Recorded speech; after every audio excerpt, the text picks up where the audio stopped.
Good morning friends. दोस्तों, आज non tech का एक बूस्टर सीरीज लाया गया है आपके लिए। ये a type of mock test है दोस्तों। There will be 50 questions as per syllabus defined in your RRB JEE CBT 2 and they will be set as they are set in real exam randomly. दोस्तों, यहाँ पे allot time आपका 40 minutes है और पर wrong question के लिए 1/3 आपको खुद से डिडक्ट कर लेना है। मैं यहाँ पे ईच एंड एवरी क्वेश्चन को रीड करके after a while I will answer those questions together. मैं साथ में ही सारे क्वेश्चंस का जवाब भी टिक लगाता चला जाऊँगा। दोस्तों, आप अपने वीडियो को स्लो कर सकते हैं। आप 30 to 35 सेकेंड पर क्वेश्चन लेंगे, उससे ज़्यादा नहीं लेंगे, क्योंकि टोटल अलॉट टाइम आपका 40 मिनट्स है। 35 मिनट्स में आपका पूरा टेस्ट कंप्लीट हो जाना चाहिए। Last 5 minute it is for revision. तो दोस्तों, आप अपने हिसाब से स्लो या फास्ट कर लें, वीडियो को पॉज करके आंसर करें। मैं हर एक क्वेश्चन को रीड करके लास्ट में आंसर भी डिस्कस करते चला जाऊंगा। और अपने मार्क्स को कमेंट्स में ज़रूर पिन करें, कमेंट्स में ज़रूर पोस्ट करें दोस्तों। ठीक है दोस्तों, और एक और जानकारी आपके लिए दोस्तों, इन्वायरमेंट, कंप्यूटर, फिजिक्स और केमिस्ट्री की भी आने वाली है। बहुत सारे 1 shot video, electronics and communication का भी 1 शॉट वीडियो है। वो दोस्तों, उसकी प्लेलिस्ट की मैंने लिंक डिस्क्रिप्शन में, इस वीडियो के डिस्क्रिप्शन में शेयर कर दी है। आप ज़रूर से ज़रूर देखें ये videos. It will be very important for you and just revise these videos 2 to 3 times before going to exam. तो without any wasting any further time we are starting our mock test 1। ये दोस्तों पहला है series का, और भी mock test आएंगे दोस्तों। चलिए पहले क्वेश्चन से स्टार्ट करते हैं। Who designed the national flag of independent India? You have 4 options: Bankim Chandra Chatterjee, Rabindranath Tagore, Mahatma Gandhi, D Pingali Venkayya. आप आंसर करें दोस्तों इसका। मैं तब तक जो आंसर है वो लगा देता हूँ। इसका दोस्तों आंसर होगा पिंगली वेंकैया। अगला क्वेश्चन क्या है friends? Which among the following is not a credit rating agency? इनमें से कौन सा क्रेडिट रेटिंग एजेंसी नहीं है, पूछा जा रहा है दोस्तों। क्राइसिल, केयर, इकरा या फिर इफ्की? तो दोस्तों, क्राइसिल, केयर एंड इकरा, ये तीनों ही दोस्तों क्रेडिट रेटिंग एजेंसी हैं। जो नहीं है वो है इफ्की। अगला क्वेश्चन क्या है friends? Which on off the following is called a red planet? It's a very basic question. और दोस्तों, आपको रियल एग्जाम में भी कुछ क्वेश्चंस बहुत ही बेसिक टाइप के मिलेंगे। ऑप्शंस हैं वीनस, मर्क्यूरी, मार्स या फिर जुपिटर। तो दोस्तों, answer will be Mars. Answer will be Mars. अगला क्वेश्चन क्या है friends? The strait that connects Red Sea and Mediterranean Sea. Red Sea और मेडिटेरेनियन सी को कनेक्ट करने वाले स्ट्रेट का नाम पूछा जा रहा है। ऑप्शंस क्या क्या है दोस्तों? पनामा स्ट्रेट, सुएज स्ट्रेट, पाक स्ट्रेट या फिर बेरिंग स्ट्रेट। पनामा, सुएज, पाक या फिर बेरिंग स्ट्रेट। दोस्तों, आंसर होगा इसका बेरिंग स्ट्रेट। अच्छा, अगला क्वेश्चन क्या है दोस्तों? Rukmini Devi Arundale. Rukmini Devi Arundale is associated with Kathak, Bharatanatyam, Kuchipudi या फिर भांगड़ा। कथक, भरतनाट्यम, कुचिपुड़ी या फिर भांगड़ा। आंसर होगा दोस्तों Bharatanatyam. Bharatanatyam. Which country successfully tested long March 8A rocket? किस देश ने लॉन्ग मार्च 8A रॉकेट को सफलतापूर्ण प्रक्षेपित किया है? ऑप्शंस क्या है दोस्तों? रसिया, इजराइल, चाइना या फिर Brazil. Answer will be China. Next question क्या है दोस्तों? Ekana international cricket stadium which was recently renamed as Bharat Ratna Atal Bihari Vajpayee international cricket stadium is located in which city? Ekana international cricket stadium, जिसका कि नामांकन किया गया है भारत रत्न अटल बिहारी वाजपेयी जी के नाम पे, वो किस सिटी में लोकेटेड है दोस्तों? ये पूछा जा रहा है। ऑप्शंस क्या क्या है? इंदौर, जयपुर, नागपुर या फिर लखनऊ। इंदौर, जयपुर, नागपुर या फिर लखनऊ। आंसर विल बी दोस्तों लखनऊ। अगला क्वेश्चन क्या है friends? 8th question is the headquarter of food and agricultural organisation is at? खाद्य पदार्थ से जुड़े हुए जो यूएन का बॉडी है दोस्तों, FAO, उसका हेडक्वार्टर कहाँ है ये पूछा जा रहा है। ऑप्शंस क्या है दोस्तों? न्यूयॉर्क, पेरिस, जेनेवा या फिर रोम। दोस्तों इसका जो हेडक्वार्टर है इटली के रोम में स्थित है दोस्तों, इटली के रोम में। चलिए नेक्स्ट क्वेश्चन की तरफ आगे बढ़ते हैं। दोस्तों चैनल को लाइक, शेयर और सब्सक्राइब करें और दोस्तों के साथ शेयर करें। The theme of national girl child day 2025 was. दोस्तों इंडिया में नेशनल गर्ल चाइल्ड डे कब मनाया जाता है, ये भी क्वेश्चन आ सकता है आपके लिए, तो दोस्तों वो भी याद रखें। It is celebrated on 24 January, 24 January. तो दोस्तों इस बार का थीम क्या था?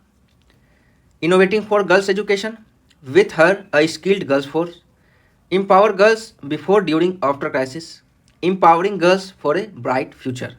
दोस्तों answer will be empowering girls for a bright future. Next question is which body framed the constitution of independent India. Independent स्वाधीन भारत की कॉन्स्टिट्यूशन को बनाने वाले बॉडी का नाम पूछा जा रहा है दोस्तों। ऑप्शन क्या है? Working committee, drafting committee, constituent assembly या फिर यूनियन कॉन्स्टिट्यूशन कमेटी। तो दोस्तों answer will B drafting committee, drafting committee. इसके चेयरमैन कौन थे दोस्तों, ये भी याद रखें, BR Ambedkar, BR Ambedkar.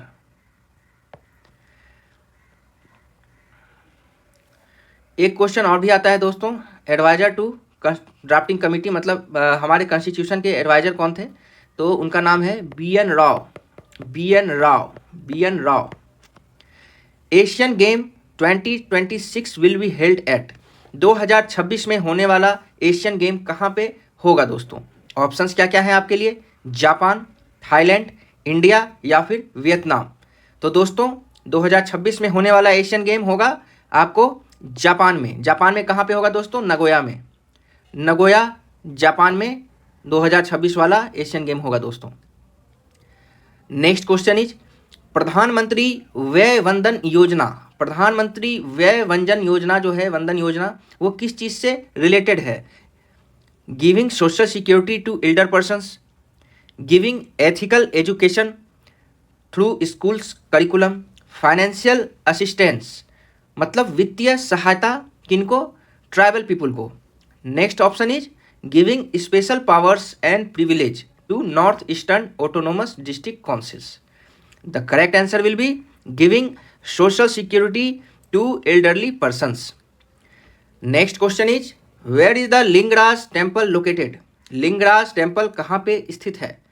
Option is Madurai, Tiruchendur, Bhubaneswar या फिर उज्जैन। मदुरई, तिरुचेंदूर, भुवनेश्वर या फिर उज्जैन। तो दोस्तों आंसर होगा आपका भुवनेश्वर। ये दोस्तों उड़ीसा के भुवनेश्वर में स्थित है। Next question is as of 2025 there are how many high courts are in India. 2025 तक भारत में कितने हाई कोर्ट्स हैं? 21, 22, 24 या फिर 25। Correct answer will B 25। Next question the largest fresh water lake in the world. World में सबसे बड़ा fresh water पानी का साफ, मतलब कि साफ पानी का जो लेक है, खारा पानी नहीं, फ्रेश वाटर, वो कहाँ पे स्थित है दोस्तों, या क्या उनका नाम है, उसका नाम क्या है? Options are Lake Victoria, Lake Michigan, Lake Balkhash and Lake Superior. तो दोस्तों इसमें से कौन सा सबसे बड़ा फ्रेश वाटर का लेक है? तो answer will be Lake Superior. Lake Superior आपका फ्रेश वाटर का सबसे बड़ा लेक है वर्ल्ड में। In which of the following cases of motions the distance moved and the magnitude of displacement are equal. इसमें दोस्तों पूछा जा रहा है कि ऐसा कौन सा केस है जिसमें डिस्टेंस एंड डिस्प्लेसमेंट दोनों इक्वल हो जाते हैं। तो दोस्तों आपके ऑप्शंस क्या क्या हैं? If the car is moving on a straight road, if the car is moving on the circular path. अच्छा, दो ऑप्शंस और हैं दोस्तों, टाइपिंग मिस्टेक के कारण वो छिप गए हैं, वो आप लिख लें। The C option is the pendulum moves to and fro. And आपका डी ऑप्शन क्या है दोस्तों? The earth is revolving around sun. तो दोस्तों चारों ऑप्शंस में से कौन सा ऐसा ऑप्शन है जहां डिस्प्लेसमेंट और डिस्टेंस दोनों सेम हो जाता है? तो ऑप्शन होगा दोस्तों करेक्ट आपका A. Correct option will be A if the car is moving on a straight road. अगला क्वेश्चन क्या है दोस्तों? A man waves his arm while walking. एक आदमी, जैसे हम भी जब वॉक करते हैं तेजी से तो अपने हाथ को आगे पीछे हिलाते हैं, waves his arms while walking. तो इसका पर्पस क्या है दोस्तों? इसका पर्पस क्या है? To keep constant velocity, to ease the tension, to increase the velocity, to balance the effects of earth gravity. तो दोस्तों एक्चुअली में जब हम तेजी से मूव करते हैं तो हमको अपने हाथ को वेव इसलिए करना पड़ता है क्योंकि बोथ साइड में जो हमारा हम अनबैलेंस नहीं हो जाए अर्थ की ग्रेविटी के कारण। इसके लिए हमको दोनों हाथ को वेव करते रहना पड़ता है कि जब ये वाला पैर आपका आगे जाए तो ये हाथ पीछे जाए, इस टाइप से। ऑप्शन होगा to balance the effect of earth gravity.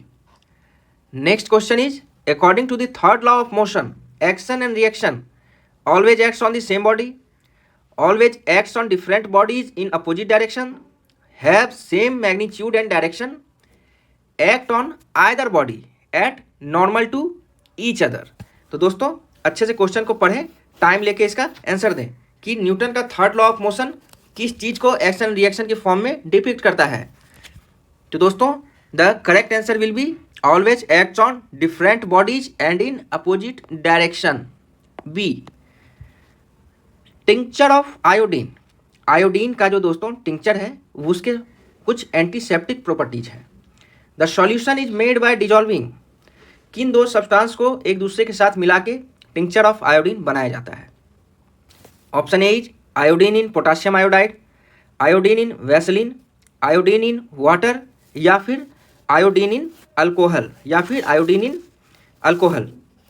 तो दोस्तों इसका करेक्ट आंसर होगा iodine in alcohol. Tincture of iodine is made by mixing iodine in alcohol. Next question is isotopes of an element have.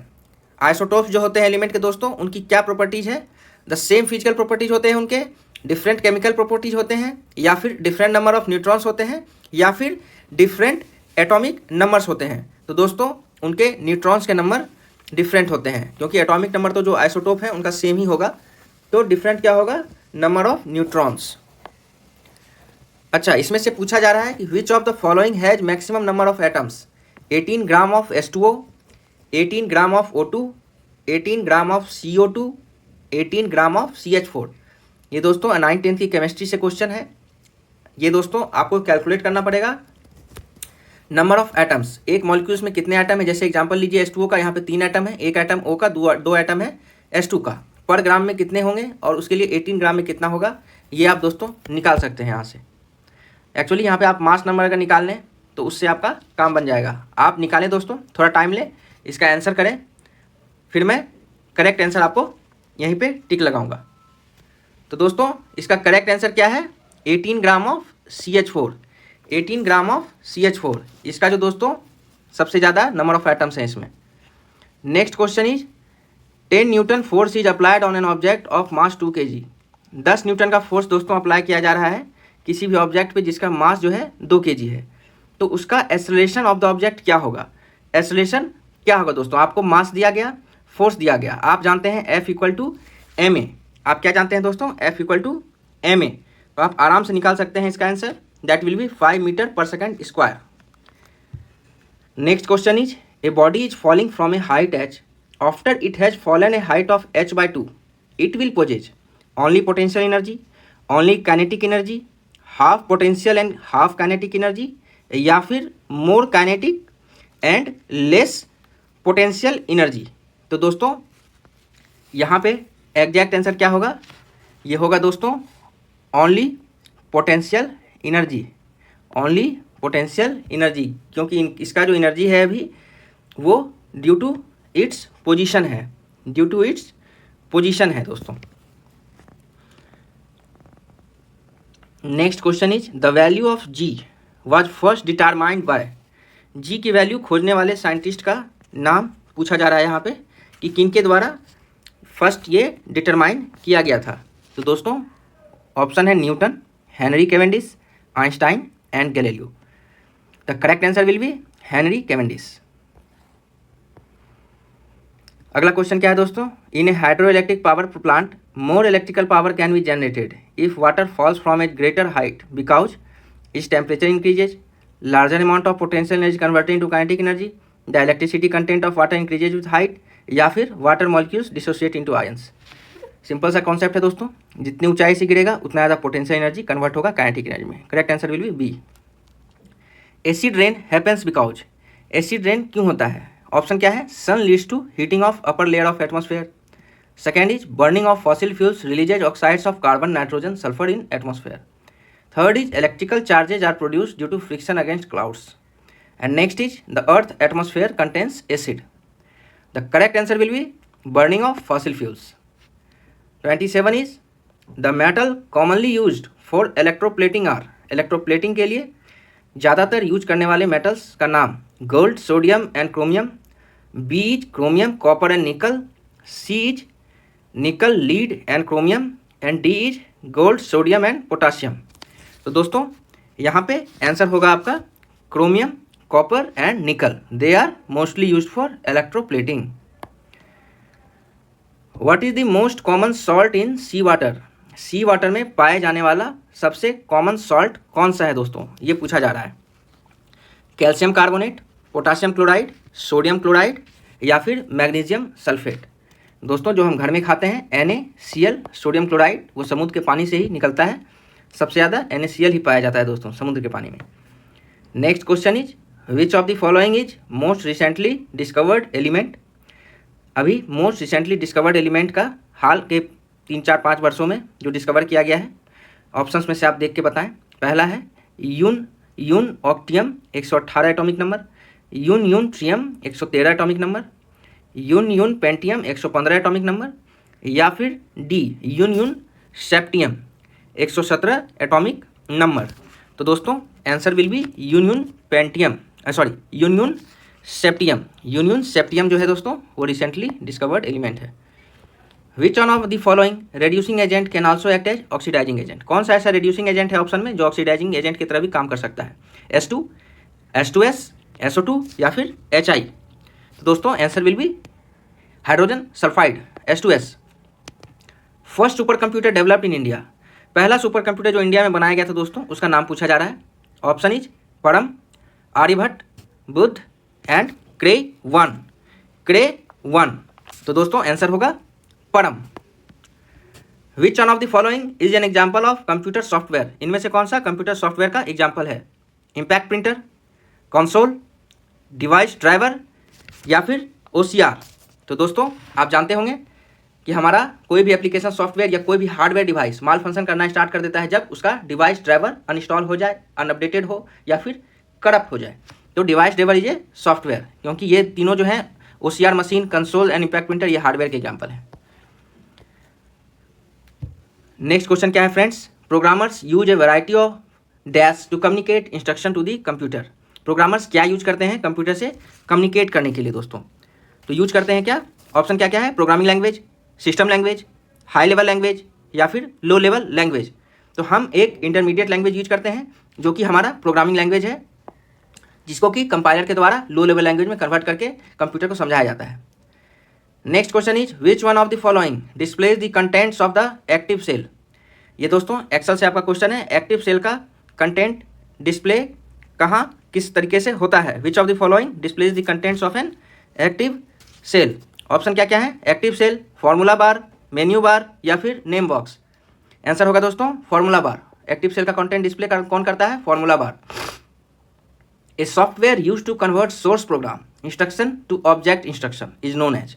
Source program, application program को जो object instruction में convert करे उसको क्या कहते हैं? कंपाइलर, असेंबलर, इंटरप्रेटर, या फिर लैंग्वेज प्रोसेसर. दोस्तों answer will B language processor. 36 क्या है दोस्तों? In computers integrated chip IC chip is used which is made up of chromium, iron oxide, silica, या फिर silicon. Option will B silicon. Next question is example of main frame computer is IBM 370, UNIVAC, 1110, IBM S/390, IBM S/390 या फिर all of these. दोस्तों option will be all of these. यहाँ पे IBM 370, IBM S/390, UNIVAC 1110, ये तीनों mainframe computer के example हैं। Next question is which of the following is a part of CPU? Printer, keyboard, mouse या फिर arithmetic logical unit ALU। Easy question है। Option will be, correct answer will be ALU। Which one of the following statement is wrong? Windows XP is a operating system.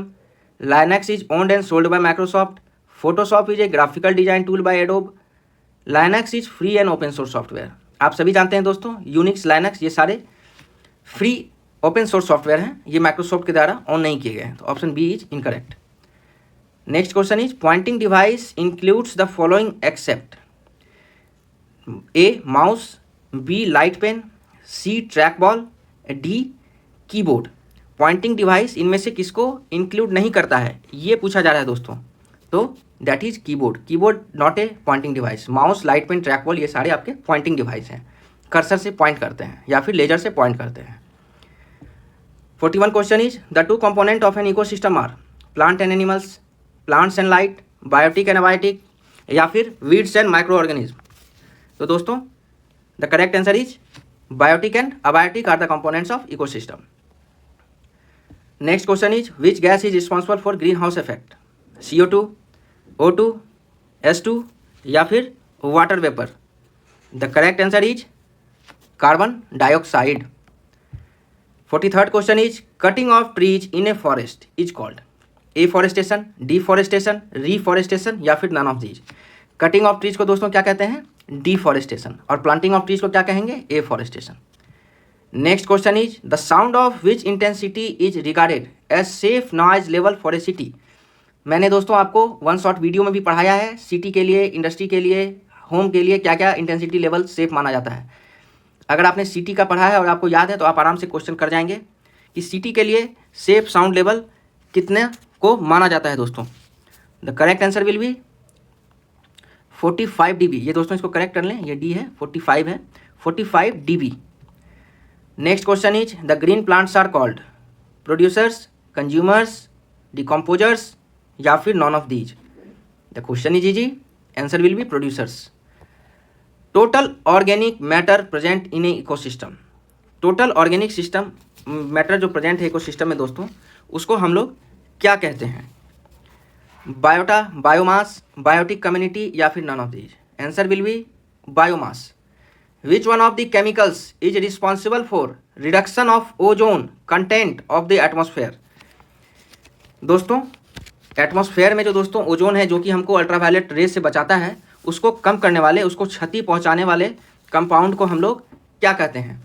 SO2, chlorofluorocarbon, HCl या फिर photochemical smog. The correct answer will B CFCs, chlorofluorocarbon. Next question is acid rains occur when atmosphere is heavily polluted with? A SO2 NO2, B smoke particles, C ozone या फिर none of these. The correct answer is A SO2 NO2, sulphur dioxide and nitrogen oxide. इनके कारण दोस्तों sulphuric acid and nitric acid का formation होता है जो acid rain cause करता है। The second last question is soil erosion can be prevented by increasing bird population, B afforestation, removal of vegetation या फिर ओवरग्रेजिंग। दोस्तों यहाँ पे the correct answer will be afforestation. Channel को दोस्तों लाइक, शेयर और सब्सक्राइब करते रहें। अब हम लोग लास्ट क्वेश्चन पे आ गए हैं, that is spraying of DDT on crops causes pollution of. DDT जो हम लोग स्प्रे करते हैं दोस्तों प्लांट्स पे, वो कौन सा पॉल्यूशन अकर करता है? पहला तो दोस्तों वो मिट्टी को दूषित करता है, और दूसरा जब बारिश होती है या पौधे पे हम पानी देते हैं तो वो घुल के आसपास की नदियों में मिलके वाटर को भी पॉल्यूट करता है। The correct answer will be soil and water pollution. तो दोस्तों ये हमने कंप्लीट कर लिया अपना mock test 1 non tech booster का। आप खुद से रिवैल्यूएट करें अपना मार्क्स और कमेंट जरूर करें दोस्तों। या तो आप टेलीग्राम चैनल पे कमेंट कर सकते हैं या तो डायरेक्ट कमेंट बॉक्स में भी कमेंट कर सकते हैं। जो बच्चे नए हैं प्लीज़ चैनल को लाइक, शेयर और सब्सक्राइब करें। ऐसे ऐसे सीरीज लगातार आते रहेंगे और आप तैयारी एकदम अच्छे से जारी रखिए। बेस्ट ऑफ लक दोस्तों आप लोगों को। तब तक के लिए धन्यवाद, मिलते हैं फिर नेक्स्ट वीडियो में।